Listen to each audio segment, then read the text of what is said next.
Bonjour à tous. Halloween, Toussaint, fête des morts, nouvelle lune en Scorpion. Mais qu'est-ce que ça signifie concrètement? Je vous dis tout dans quelques secondes. N'oubliez pas de vous abonner et de liker si vous appréciez mes vidéos. Ça permettra à l'algorithme de YouTube de partager un peu plus mon contenu. Voilà, merci, à tout de suite.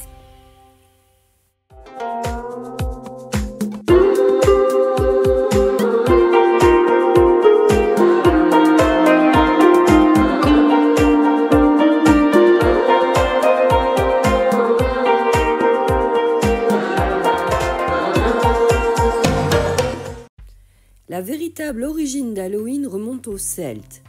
Nos ancêtres célébraient la fin de l'été et le début de l'hiver.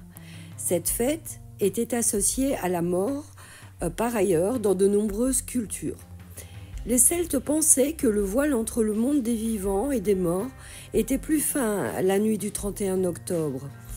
Ils allumaient des feux pour éloigner les esprits et protéger les vivants. Ils creusaient de grosses betteraves ou des navets et y plaçaient une bougie pour guider l'esprit des morts vers la lumière. Ce rituel nous est revenu et corrigé à travers les citrouilles via les États-Unis, je pense. C'était aussi un moment où des prédictions étaient faites pour l'année à venir par les plus spirituels d'entre eux, les druides. Et toujours pour la même raison, la proximité des deux mondes. C'était un moment festif où on évoquait les divinités, où on remerciait les morts pour ce qu'ils nous avaient apporté. C'était aussi une période de contemplation et de respect pour les ancêtres. Et qu'est-ce que ça implique pour nous, si éloignés par notre modernité et notre distanciation envers la nature?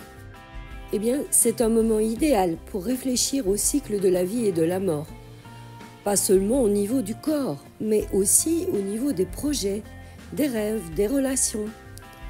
Cette année, nous avons une nouvelle lune en Scorpion le 1er novembre. Le Scorpion est un signe instinctif et profond qui a trait aux métamorphoses et à la renaissance. Prenez le temps de faire une introspection, de réfléchir aux événements des mois passés pour vous défaire de tout ce qui ne vous sert plus. L'image est de laisser mourir en vous ces parties obsolètes pour mieux repartir.